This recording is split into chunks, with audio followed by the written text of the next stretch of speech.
नमस्कार, वंदे मातरम दोस्तों। Chapter 1 statistics part 2 में chapter 1 probability exercise 1.4। Now this exercise is for conditional probability. तो पहले हमें समझना है कंडीशनल प्रोबेबिलिटी क्या है। The probability of occurrence of event B under the condition that event A occurs. यानी हमें प्रोबेबिलिटी फाइंड करनी है of occurrence of event B under the condition that event A occurs. यानी इवेंट ए पहले से हो रहा है, ये कंडीशन के तौर पे इवेंट बी की प्रोबेबिलिटी फाइंड करनी है। This is called conditional probability. It is symbolically presented as P of B by A and its formula is P of A intersection B upon P of A. P of A intersection B upon P of A. तो ये दूसरी conditional probability हो सकती है यहाँ पे for event B.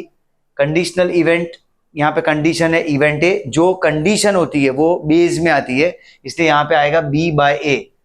Present किया गया इसे the probability of occurrence of event B under the condition that event A occurs, so it is B by A. Now the probability of occurrence of event A under the condition that event B occurs. The probability of occurrence of event A under the condition that event B occurs. This is also conditional probability A by B and its formula is P of A intersection B upon P of B. यानी जो base में होता है वो condition है और वही यहाँ पे उसी की प्रोबेबिलिटी मेंशन करनी है। So A intersection B upon P of A for B by A and A intersection B upon B for A by B. लेकिन ये समझते वक्त साथ साथ में हमें इंडिपेंडेंट इवेंट्स का लॉ ऑफ मल्टीप्लिकेशन का एक रूल समझना होगा, जिसके लिए इंडिपेंडेंट इवेंट्स को पहले समझते हैं। तो if probability of occurrence of event A does not depend on occurrence और non occurrence of event B, then event A and B are called independent event. Independent, so the probability of occurrence of event A does not depend on or does not change due to occurrence or non-occurrence of event B, then it can be said that A and B are two independent events, and law of multiplication for independent events P of A intersection B is equal to PA into PB. तो यहाँ पे ये formula हमें याद रखनी है, एक P of B by A is P of A intersection B upon P of A, और P of A by B is P of A intersection B upon P of B, and P of A intersection B is PA into PB when A and B are two independent events.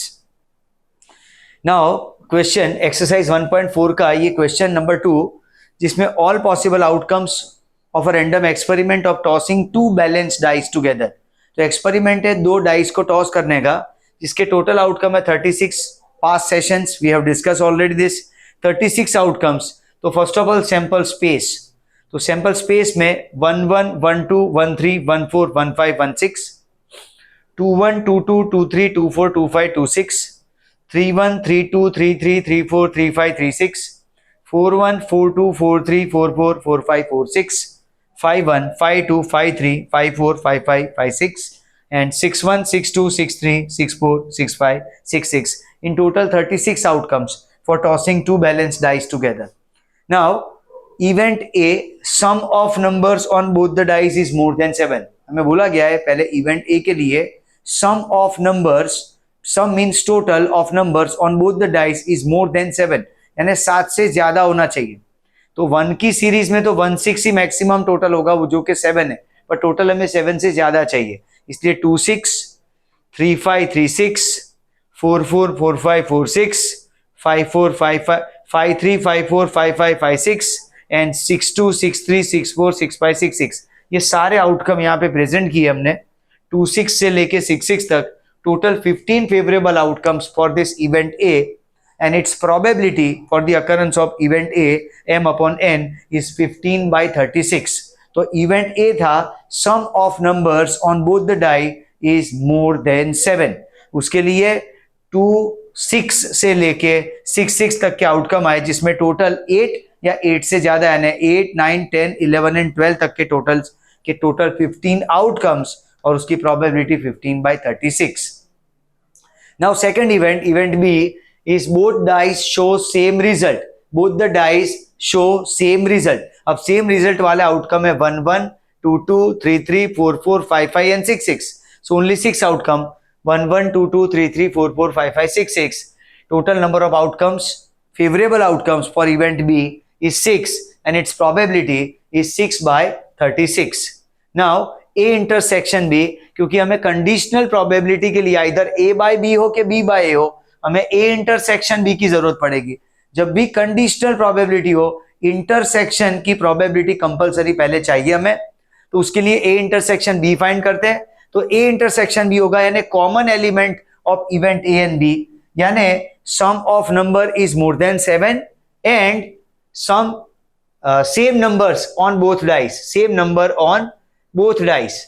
तो हमें ये दोनों event के common element चाहिए, यानी सम is more than 7 and same number on both dice. तो ये 15 और ये 6 में जो कॉमन एलिमेंट है वो है 4 4 5 5 6 6, 4 4 5 5 6 6. So total favourable outcome A intersection B के लिए है 3 और उसकी प्रोबेबिलिटी आएगी 3 by 36.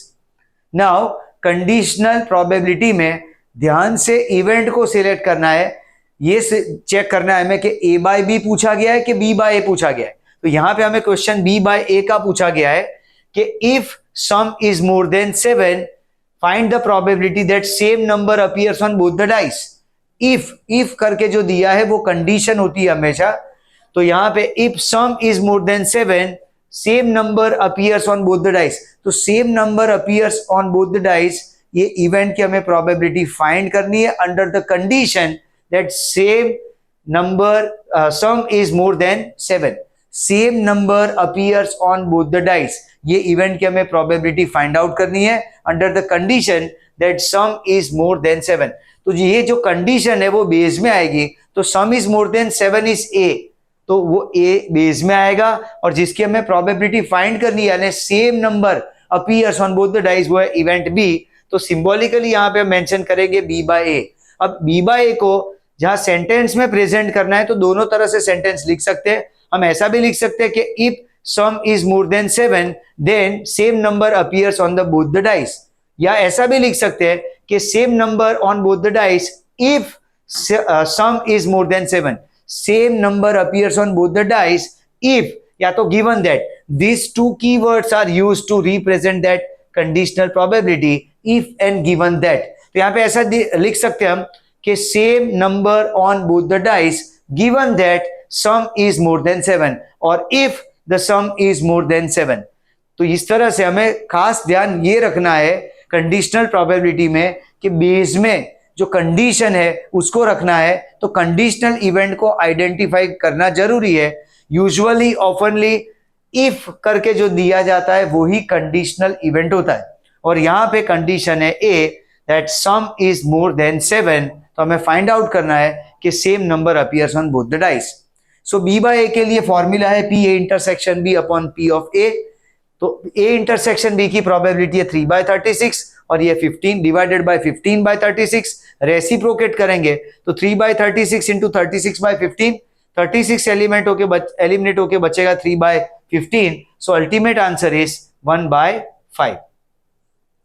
नेक्स्ट जो क्वेश्चन नंबर 1 है एक्सरसाइज का, उसमें फैमिलीज हैविंग 2 चिल्ड्रन, तो उसके लिए क्वेश्चन पूछा गया है. तो first of all possible outcome of random experiment of determining gender of children from families having 2 children. All possible outcomes of random experiment of determining gender of children from families having 2 children. तो उसके लिए symbolically B for boy and G for girl लिखेंगे. यहाँ पे male female भी लिख सकते हैं. उसके लिए आउटकम्स है सैंपल स्पेस में BB BG GB and GG. Total 4 outcomes है. सैंपल पॉइंट्स इज 4 क्योंकि 4 आउटकम पॉसिबल है 2 चिल्ड्रन के केस में. Boy boy, boy girl, girl boy and girl girl, ऐसे 4 आउटकम पॉसिबल है. Now event A, first event A, first child is a girl. तो first child is a girl में GB and GG 2 favourable options, 2 favourable outcomes are there, GB and GG. So M is equal to 2 and probability of event A is M upon N 2 by 4. Now event B is both children are girls. Both children are girls. So उसके लिए favorable outcome है only one outcome GG. So M is equal to 1 and its probability is M upon N that is 1/4. Now for conditional probability, essential part is to compute A intersection B. तो A intersection B के लिए हम लिख सकते हैं कि first child is a girl and both are girls. First girl and both girls. First girl and both are girls. तो इसमें इवेंट A और B के आउटकम में एक GG ही कॉमन आउटकम है, एलिमेंट है, इसलिए उसके A इंटरसेक्शन B में एक ही आउटकम है, M इज इक्वल टू 1 और उसकी probability M upon N is 1/4. दूसरी तरह से ये भी कह सकते हैं कि जो इवेंट B है वो इवेंट A का सबसेट है. इवेंट A का सबसेट अगर हम इसको वेन डायग्राम थ्रू प्रेजेंट करें तो ये वेन डायग्राम में टोटल सैंपल स्पेस में अगर ये इवेंट A है तो उसके अंदर ये इवेंट B आ जाता है. इवेंट A में GB एंड GG दो ऑप्शन है और बाकी दो BG एंड BB ये सैंपल पॉइंट्स आउटसाइड है. तो इस तरह से एक इवेंट के अंदर दूसरा इवेंट है, यानी इवेंट A का सबसेट है इवेंट B यहां पे. इसलिए जब भी सबसेट होता है एक इवेंट दूसरे इवेंट का तब इंटरसेक्शन ये सब्सिडियरी इवेंट के बराबर ही होता है. तो हम यहां पे भी ऑब्जर्व कर सकते हैं कि कॉमन एलिमेंट एक ही है GG, इसलिए A इंटरसेक्शन B में एक एलिमेंट और उसकी प्रोबेबिलिटी है 1/4. अब क्वेश्चन फिर से वही आता है कि कंडीशन क्या है. तो हमें क्वेश्चन में यहां कंडीशन में बोला गया है कि if first is a girl find the probability that both are girls. If first is a girl, first child is a girl, तो ये कंडीशन है. इफ करके दिया इसलिए ये कंडीशन है, हमने इसको मोल्ड किया. यहाँ पे कंडीशन है इसलिए वो बेस में जाएगा. First child is a girl child, वो इवेंट A है, इसलिए यहाँ पे प्रोबेबिलिटी हम फाइंड करेंगे फॉर B/A. लिखेंगे कैसे इसको शब्दों में, तो दो तरह से लिख सकते हैं. पहले जिसकी प्रोबेबिलिटी फाइंड करनी है उससे शुरुआत करें कि both children are girls if first child is a girl, और कंडीशन पीछे लिखे कि both children are girls if या given that first child is a girl. या तो कंडीशन को आगे भी लिख सकते हैं कि if first is a girl then both are girls, if first child is a girl then both are girls. तो दोनों तरह से सेंटेंस फॉर्मेशन लिखा जा सकता है. But important point is base में कंडीशनल इवेंट आनी चाहिए, ये ध्यान से सिलेक्ट करना है. यहां पे कंडीशन है first child is a girl, इसलिए B/A की प्रोबेबिलिटी हमें ऑब्टेन करनी है. सो P of B/A is PA intersection B upon P of A. So 1/4/2/4. तो रेसिप्रोकेट करने पे 1/4 into 4/2 and ultimately answer will be 1/2. इसी तरह से नेक्स्ट क्वेश्चन में हमें व्हीकल ओनर का एग्जांपल दिया गया है क्वेश्चन नंबर 3 में, जिसमें व्हीकल ओनर इवेंट A. अब जो पेट्रोल पंप पे विजिट करते हैं व्हीकल ओनर्स, तो उसके लिए ये प्रोबेबिलिटी हमें 3 केस में दी गई है. Event A, vehicle owner feels petrol, यानी वो पेट्रोल पंप पे जाए पेट्रोल भराने के लिए, और उसकी प्रोबेबिलिटी है 0.8. इवेंट B है व्हीकल ओनर फील्स एयर, यानी वो जाए पेट्रोल पंप पे लेकिन एयर भराने के लिए, एयर फिल कराने के लिए, तो उसके लिए P of B आएगा 0.6. और फिर event A intersection B, vehicle owner who visits the petrol pump feels petrol and air, both petrol and air. So A intersection B की प्रोबेबिलिटी आएगी 0.5. तो ये तीनों event A, B and A intersection B की probability हमारे पास. अब हमें समझना है कि हमें क्या पूछा गया है. तो क्वेश्चन है if come to fill petrol, यानी पेट्रोल भराने आया हो, ये कंडीशन है.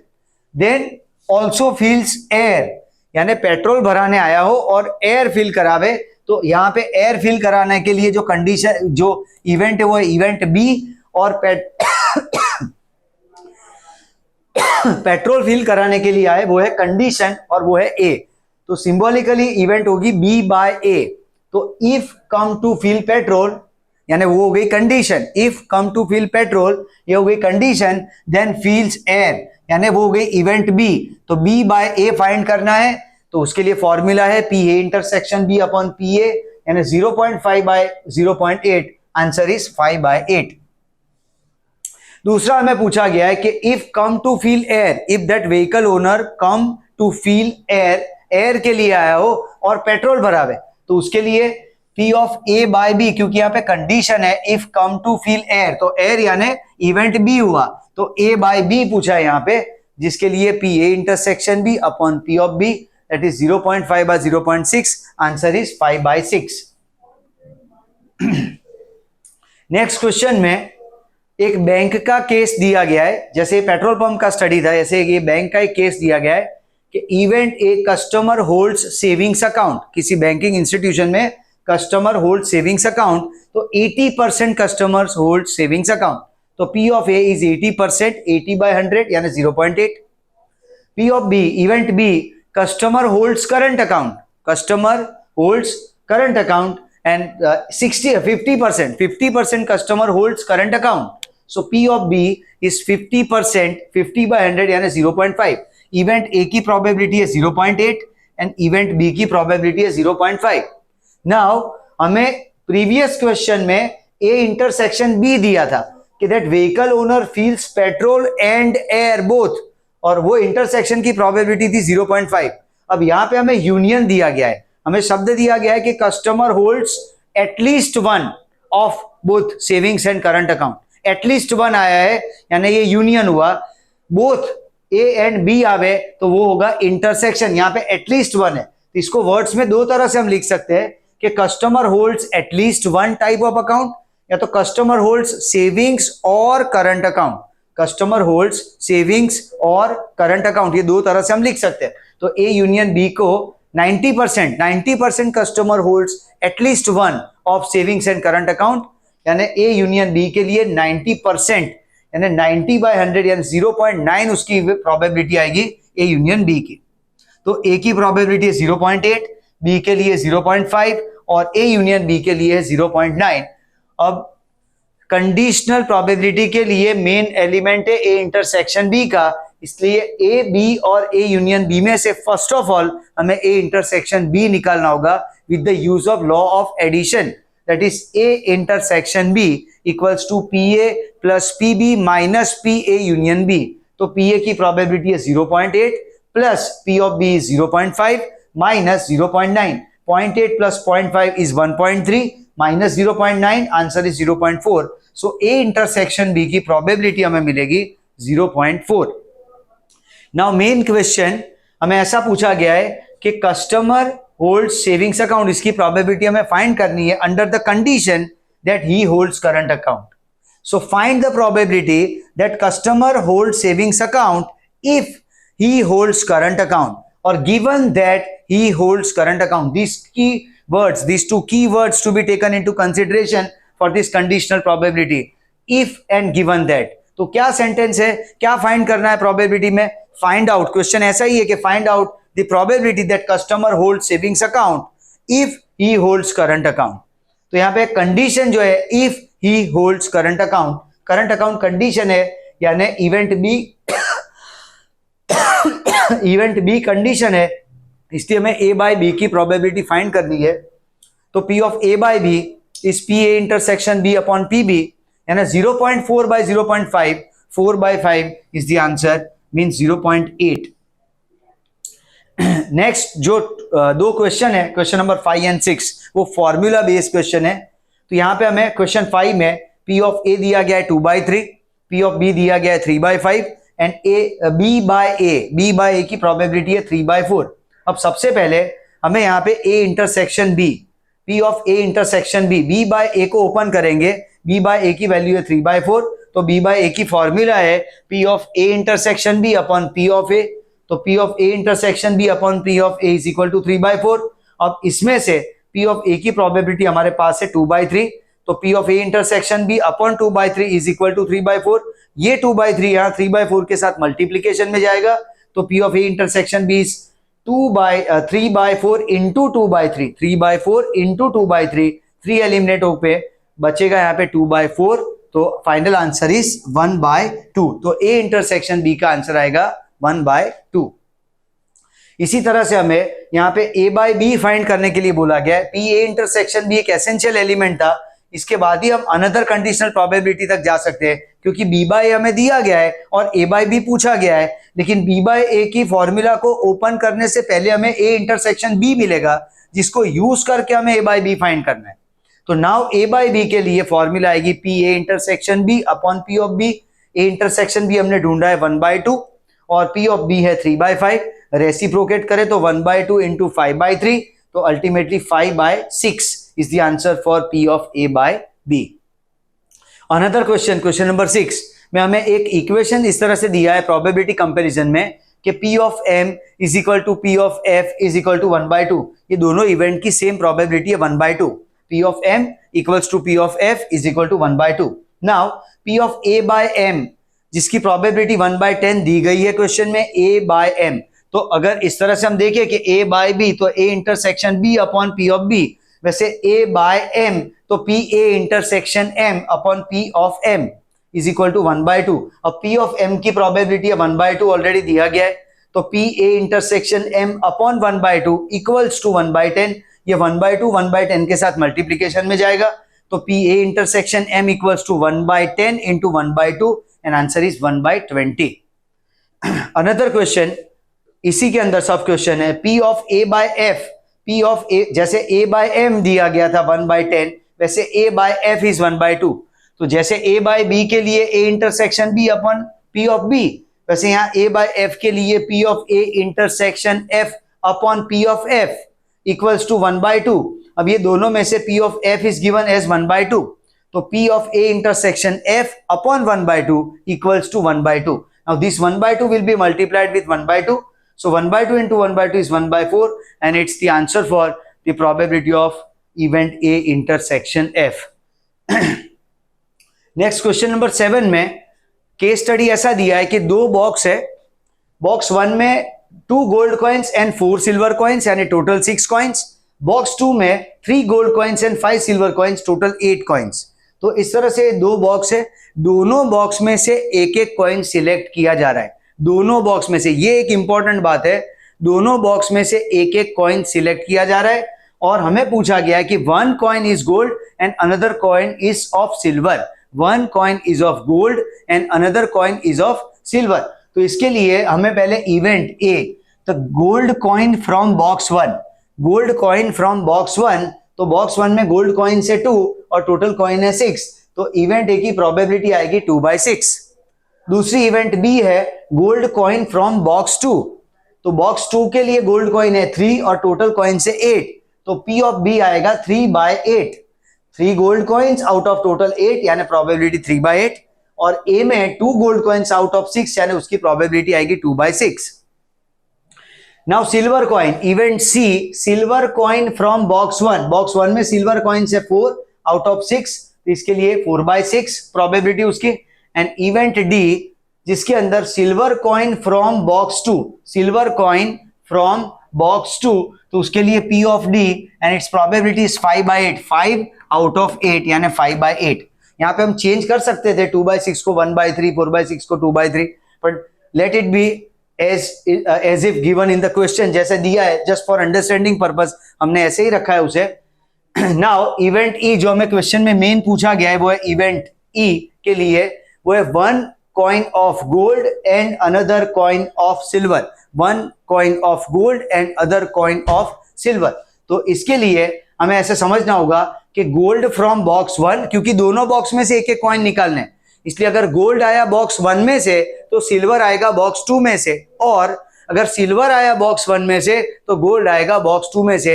ये हमारा जो डिजायर्ड आउटकम है प्रोबेबिलिटी का, क्वेश्चन में जो पूछा गया है वो है। तो उसके लिए gold from box 1 and silver from box 2, और gold from box 2 and silver from box 1, तो gold from box 1 and silver from box 2 और gold from box 2 and silver from box 1।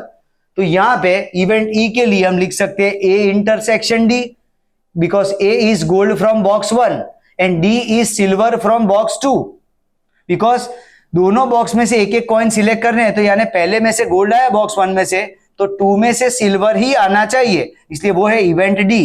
तो ए इंटरसेक्शन डी यूनियन, क्योंकि और की sign है यहाँ पे, और गोल्ड फ्रॉम बॉक्स 2, तो gold from box 2 is event B, and silver from box, gold from box 2 and silver from box 1 यानी इवेंट सी, तो बी इंटरसेक्शन सी। तो A intersection D union B intersection C. अब ये जो सारी events है वो सब इंडिपेंडेंट इवेंट्स है। इंडिपेंडेंट इवेंट हमने डिस्कस किया कि the probability of occurrence of event A does not depend or does not change due to occurrence or non-occurrence of event B, then it can be said that A and B are two independent events.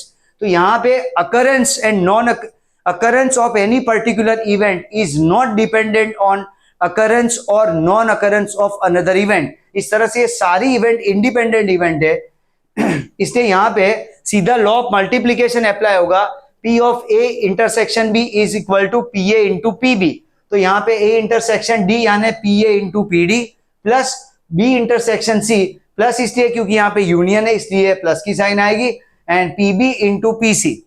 तो 2/6 into 5/8 and 3/8 into 4/6। So 10/48 plus 12/48 total is 22/48 and final answer is 11/24। 11/24।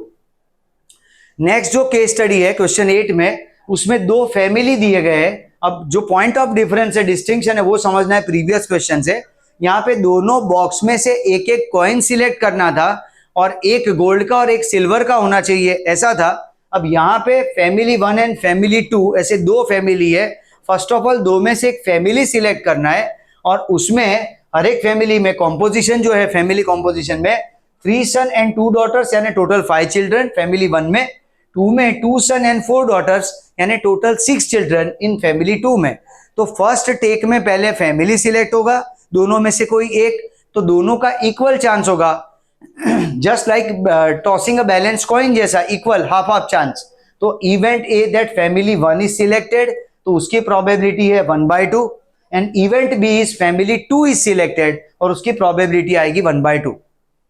अब हमें पूछा गया है कि either family ए select हो कि B select हो, हमें फाइंड करनी है probability that the child selected is a girl child, means daughter select हो, उसकी बात करनी है यहाँ पे। तो इवेंट सी गर्ल यानी डॉटर सिलेक्टेड फ्रॉम फैमिली 1, तो डॉटर यहाँ पे 2 है, टोटल चिल्ड्रन 5 में से तो यहाँ पे 2/5 उस इवेंट सी की प्रोबेबिलिटी आएगी 2/5। इवेंट डी, तो फैमिली 2 में से डॉटर सिलेक्ट हो, तो 2 में फैमिली 2 में डॉटर्स है 4 और टोटल है चिल्ड्रन 6, तो girl selected, daughter selected from family 2 is event P of D and that is 4/6। इससे ये अलग है क्वेश्चन, क्योंकि यहाँ दोनों बॉक्स में से एक एक कॉइन सिलेक्ट करना है, एक गोल्ड और एक सिल्वर होना चाहिए। यहाँ पे एक ही चाइल्ड, दो में से पहले एक फैमिली सिलेक्ट करना है और उसमें से एक चाइल्ड लेना है और वो चाइल्ड डॉटर होना चाहिए, उसकी प्रोबेबिलिटी हमें फाइंड करनी है। तो इवेंट ई, जैसे यहाँ पे इवेंट ई नाम दिया था, वैसे event E family 1 and daughter, यानी फैमिली 1 सिलेक्ट हो और उसमें डॉटर सिलेक्ट हो, और फैमिली 2 सिलेक्ट हो और उसमें डॉटर सिलेक्ट हो, यानी फैमिली 1 एंड डॉटर और family 2 and daughter. Event E के लिए जैसे यहाँ पे A intersection D union B intersection C था, वैसे यहाँ पे ई के लिए A intersection C, A is family 1 is selected and C यानी गर्ल सिलेक्टेड, यूनियन बी यानी फैमिली 2 इज सिलेक्टेड, डी यानी girl is selected from family 2। Now all this events are independent events, just like this previous case, coin वाला जो case था उसके जैसे ही। और independent event में the probability of occurrence of event A does not change due to occurrence or non-occurrence of event B, then only A and B are independent events. Same way यहाँ पे all independent events, तो rule apply होगा PA intersection B का, PA into PB के हिसाब से यहाँ पे PA इंटू PC, यूनियन की साइन इसलिए plus PB into PD, PA into PC plus PB into PD, तो 1/2 इंटू 2/5 प्लस 1/2 इंटू 4/6, तो 2 कट होके यहाँ पे बचेगा 1/5 या 2 2s 4 एंड 2 3s 6, तो अल्टीमेटली बचेगा 1/3। सो 1/5 प्लस 1/3 एलसीएम लेने पे 3 + 5 upon 5 into 3 15, so ultimately answer is 8/15। तो इस तरह से ये कंडीशनल प्रोबेबिलिटी के क्वेश्चंस थे और उसके साथ साथ लॉ ऑफ एडिशन, जहां पे इंडिपेंडेंट इवेंट्स के कॉन्सेप्ट अप्लाई हुए, स्पेशली क्वेश्चन नंबर 7 और क्वेश्चन नंबर 8 में। Rest of the questions we will discuss in the next session. Thank you.